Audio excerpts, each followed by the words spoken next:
Kamaluddin Joffrey আতালাল্লাহু উমরাহু ওয়া বারাকাল্লাহু ফি হায়াতি। আজকে বিশেষ মেহমান মহান জাতীয় সংসদে আমার সহকর্মী বিশিষ্ট আলেমে দ্বীন, জননন্দিত জনপ্রিয় জননেতা হযরতুল আল্লামা মাওলানা ফরিদউদ্দিন চৌধুরী, হাজারাত উলামায়ে কেরাম, প্রাণ প্রিয় সম্মানিত সিলেটবাসী ভাইয়েরা, পর্দার আড়ালের মা এবং বোনেরা, সুপ্রিয় সাংবাদিক বৃন্দ, আসসালামু আলাইকুম ওয়া রাহমাতুল্লাহি ওয়া বারাকাতুহু।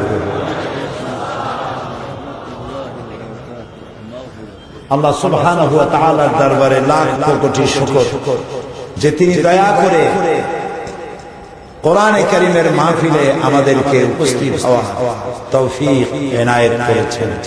এজন্য সকল গুজার হচ্ছি বিনীতভাবে সিজদা অবনত চিত্তে হৃদয় আল্লাহ তাআলা শেখানো ভাষা এবং নবী করিম সাল্লাল্লাহু আলাইহি ওয়াসাল্লামের শেখানো ভাষা দিয়ে প্রাণ ভরে আল্লাহ তাআলার শুকরিয়া আদায় করুন। আপনারা গত দুদিন এবং আজকে আসরের পর থেকে এ পর্যন্ত কোরআনে কারীমের গুরুত্বপূর্ণ আলোচনা আপনারা শুনেছেন। আসলে কোরআনে কারীমের আলোচনার তো কোনো শেষ নাই। এক মহাসমুদ্রের সাথে তুলনা করলে বোধহয় ঠিক হবে না, কারণ মহাসমুদ্রের তলদেশ তো স্পর্শ করা যায়। মহাসমুদ্রের তলদেশ স্পর্শ করা না গেলে টাইটানিক খুঁজে পেল কি করে? সুতরাং মহাসমুদ্রের তলদেশে মানুষ যেতে পারে। কোরআন এমন এক অতলান্তিক মহাসমুদ্র যার তলদেশ স্পর্শ করা দুঃসাধ্য ব্যাপার, এর কোনো শেষ নাই, সীমানা। কোরআনে কারীমে আল্লাহ তাআলা বলেছেন, قُلْ لَوْ كَانَ الْبَحْرُ مِدَادًا لِكَلِمَاتِ رَبِّي لَنَفِدَ الْبَحْرُ قَبْلَ أَن تَنفَدَ كَلِمَاتُ رَبِّي وَلَوْ جِئْنَا بِمِثْلِهِ مَدَدًا। পৃথিবীর হে নবী আপনি বলুন, গোটা বিশ্বের সমুদ্র আর মহাসমুদ্রের বিশ্ব জুড়ে যত পানি আছে সব পানিগুলো যদি কালি হয়ে যায় আর তাই দিয়ে যদি আবার রবের কালেমার ব্যাখ্যা লেখা যদি শুরু হয়ে যায়, লিখতে লিখতে তামাম পৃথিবীর সমস্ত পানিগুলো শেষ হয়ে যাবে, আমার রবের কালেমার ব্যাখ্যা লেখা শেষ হবে না। এক আজিজ কিতাব, এই কিতাবকে আল্লাহ তাআলা অবতীর্ণ করেছেন মানব গোষ্ঠীর জন্য, শুধুমাত্র মুসলমানদের জন্য নয়। কালকে আমরা হিন্দুদেরকেও সুস্বাগতম বলেছি, ওয়েলকাম বলেছি, আজকেও বলছি হিন্দু, বৌদ্ধ, উপজাতীয়, খ্রিস্টান, অমুসলিম যারা আছে তাদের সকলকেই আমরা স্বাগতম বলছি, ওয়েলকাম করছি, মারহাবা বলছি এই মাহফিলে আসার জন্য। কারণ এই কোরআনে কারীম আল্লাহ তাআলা নাযিল করেছেন বিশ্ববাসীর জন্য, সমগ্র মানব মণ্ডলীর জন্য। কোরআন হেদায়েতের সর্বশ্রেষ্ঠ গ্রন্থ। এই কিতাব কোনদিন পুরাতন হবে না। লা তুহসা আজাইবুহু ওয়ালা তুবলা গারাইবুহু ফীহি মাসাবিহুল হুদা ওয়া মানারিল হিকমা। এটি কোনদিন জীর্ণ হবে না, পুরাতন হবে না। এর বিস্ময়কারিতার কোনো শেষ নাই। এটা হেদায়েতের মশাল, এটা বিজ্ঞানের সুউচ্চ মিনার। বিজ্ঞানের একটা থিওরি হচ্ছে যে বিজ্ঞানের কোন থিওরি ফাইনাল নয়। আজকে এক বিজ্ঞানী এক কথা বলেন, কালকে আরেকজন আরেক কথা বলে। এবং তারটাকে উড়ায় দেয়। কিন্তু কোরআনে কারীমের কোন বক্তব্যকে আজ পর্যন্ত পৃথিবীর কোন বিজ্ঞানী বলতে পারেন নাই যে কোরআনে কারীমের এই তথ্যটি বর্তমান যুগে এই আইনটি এই তথ্যটি অচল, এটা চলতে পারে না। কেউ কি বলতে পেরেছে? ভবিষ্যতেও পারবে? পারবে না। আমাদের দেশের একটা সংবিধান আছে, প্রত্যেক দেশেরই লিখিত অলিখিত সংবিধান আছে। আমাদের দেশের সংবিধান এটি 1972 সনে রচিত হয়েছে, এখন 2006 সাল। কয়বার অ্যামেন্ডমেন্ট হয়েছে বলতে পারবেন? 13 বার। 13 বার এটাকে সংশোধন করতে হয়েছে। এবং এই রেশিও অনুযায়ী যদি হতে থাকে তাহলে 100 বছরের মাথায় গিয়ে এর অরিজিনালিটি থাকবে কিনা সন্দেহের অবকাশ রয়েছে।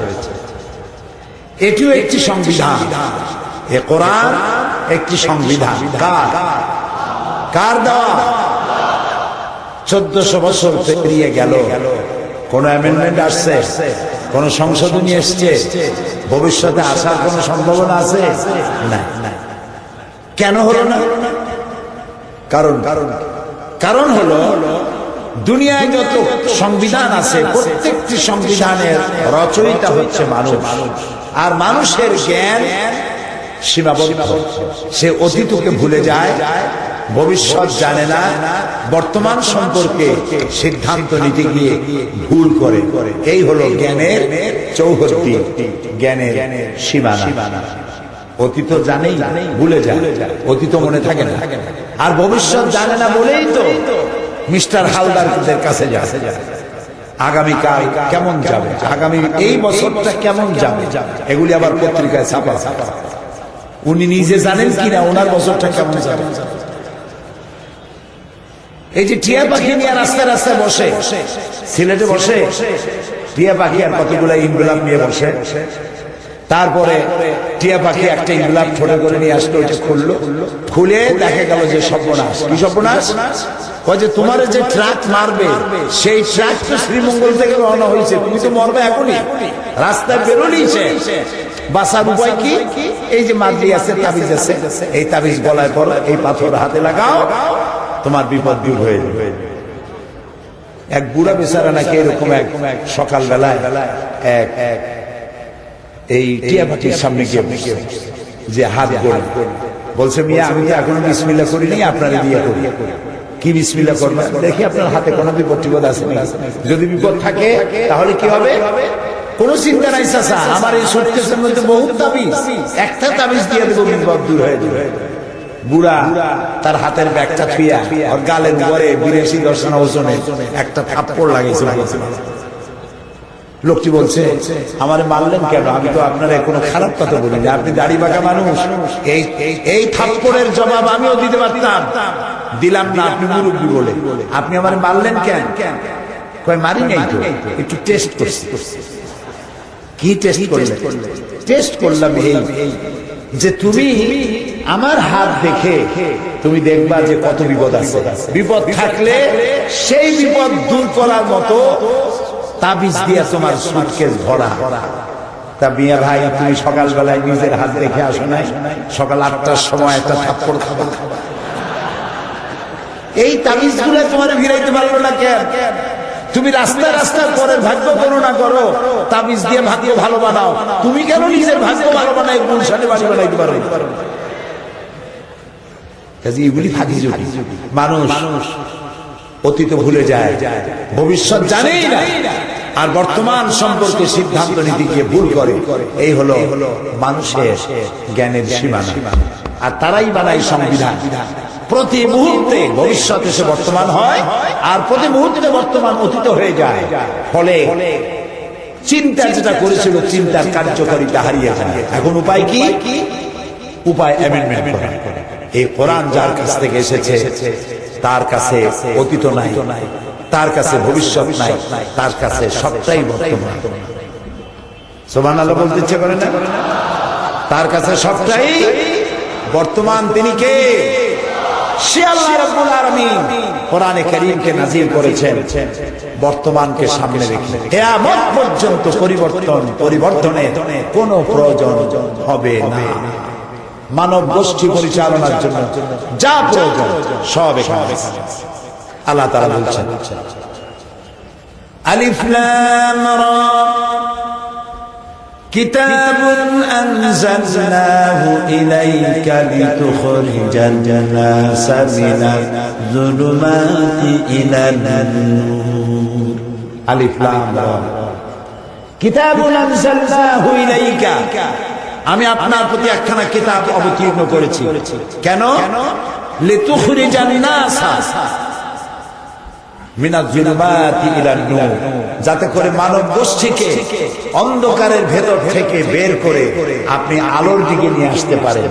এই জন্য আপনার কাছে এই কিতাব আমি অবতীর্ণ করেছি। অন্ধকার কি?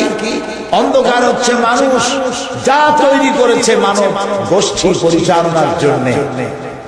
মানুষেরাও কিছু আইন কানুন তৈরি করেছে এই মানব গোষ্ঠী পরিচালনার জন্য, করে নাই? কথা বলেন না।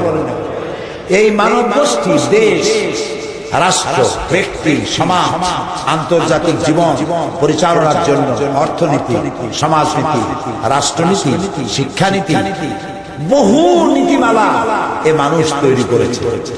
কিন্তু এর একটি নীতিমালাও পৃথিবীর মানুষের জন্য স্থায়ী কোন কল্যাণ সাধন করতে পারে নাই। সমাজতন্ত্র পারে নাই। কমিউনিজম সমাজতন্ত্র যে দেশে তৈরি হয়েছিল সেই দেশেই ব্যর্থতা 100% গ্যারান্টি নিয়ে, 100% ব্যর্থতার গ্লানি নিয়ে আত্মহত্যা করে মরেছে তার নিজের জন্মভূমিতে। এখন এই সমাজতন্ত্র যে সব জায়গায় বেঁচে আছে, কিউবা, মঙ্গোলিয়া, চায়না, যে কয়টা জায়গায় বেঁচে আছে সব বন্দুকের জোরে বেঁচে আছে। বন্দুক উঠায়নি, পরের দিন সবাই ঝাড়ু দিয়া সব নদীর মধ্যে ভালা দেবে। এই সমাজতন্ত্র থাকবে। সুতরাং সমাজতন্ত্র ফেল করেছে। Communism fail, nationalism, capitalism, secularism, সমস্ত মতবাদগুলি ফেল করেছে। এগুলি সব অন্ধকার। মানুষের তৈরি করে মতগুলি কি? অন্ধকার। আর আল ইসলাম নূর, বলেন আল ইসলাম নূর। নূর মানে কি? আলো, লাইট। কোরআনে কারিমে জুলুমাত বলা হয়েছে। অন্ধকারকে আল্লাহ যখনই কোরআনে কারিমে এনেছেন তখন এক বচনে বলেন নাই, বহু বচনে বলেছেন। আর যখন আলোর কথা বলেছেন তখন বহু বচনে আনেন নাই, এক বচনে বলেছেন।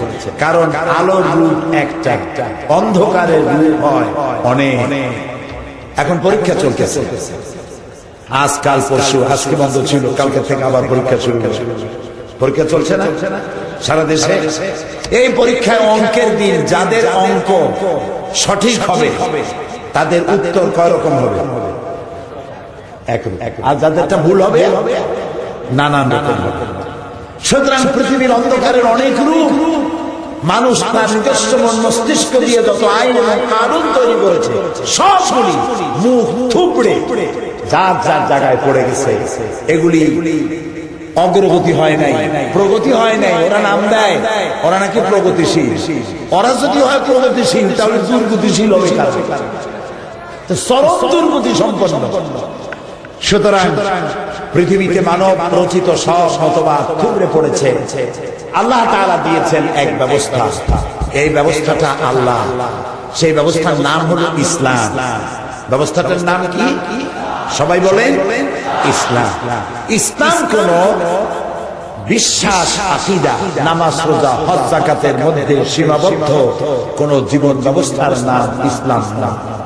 কোন একটি ধর্মীয় বিশ্বাস, কয়েকটি ধর্মীয় বিশ্বাস, নামাজ, রোজা, দাড়ি, টুপি, রুমাল, জামা, হজ, যাকাত, এর মধ্যে সীমাবদ্ধ একটি ধর্মের নাম ইসলাম নয়। আমরা তিনটে জায়গায় ভুল করেছি, মুখস্থ করুন, মনে রাখুন।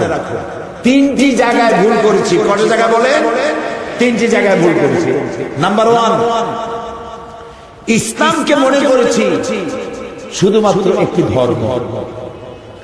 হিন্দু যেমন একটি ধর্ম, হিন্দু, বৌদ্ধ, খ্রিস্টান, এই যত ধর্ম আছে, ইসলাম গতানুগতিক ভাবে একটি ধর্মের নাম নয়। আমরা প্রথম ভুল করেছি, ইসলামকে শুধুমাত্র ধর্ম মনে করে।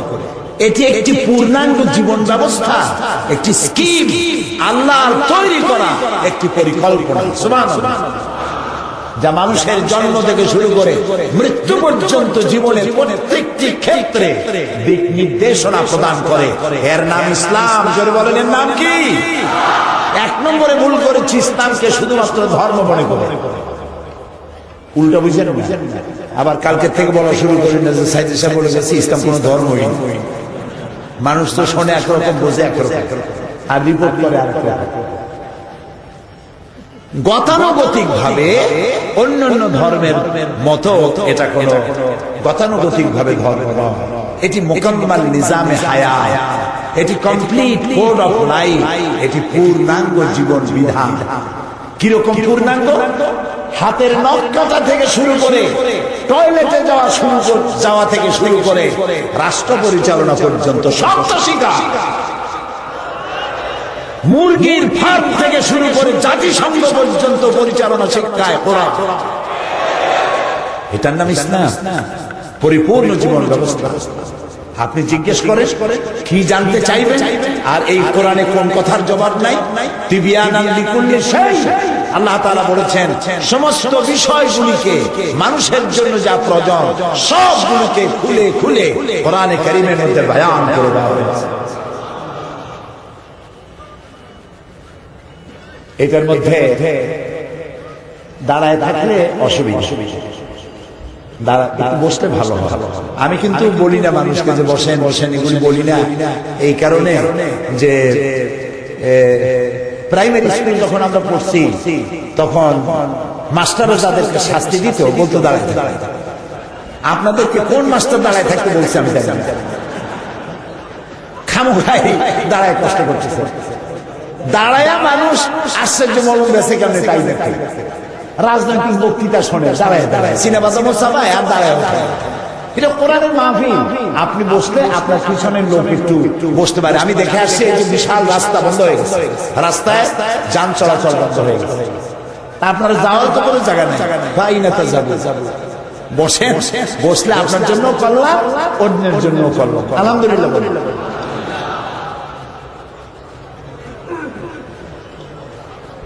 আমি আপনাদের সামনে আসল কথা তো শুনে ফেলেছেন।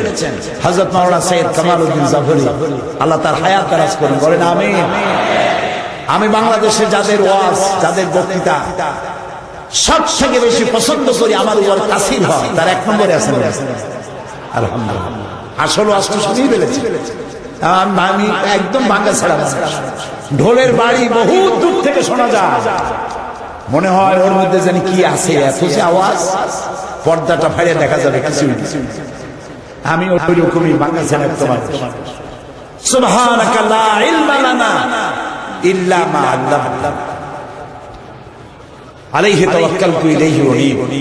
আল্লাহর কাছে সাহায্য প্রার্থনা করি, আল্লাহ তোমার এতগুলি বান্দা আসছে, আমার অযোগ্যতার কারণে বান্দাগুলো যেন মাহরুম না হয়, তারা যেন দ্বীনের একটা সমঝ নিয়ে যেতে পারে, এ তৌফিক দান করে দিও। প্রিয় ভাই, এক নম্বরে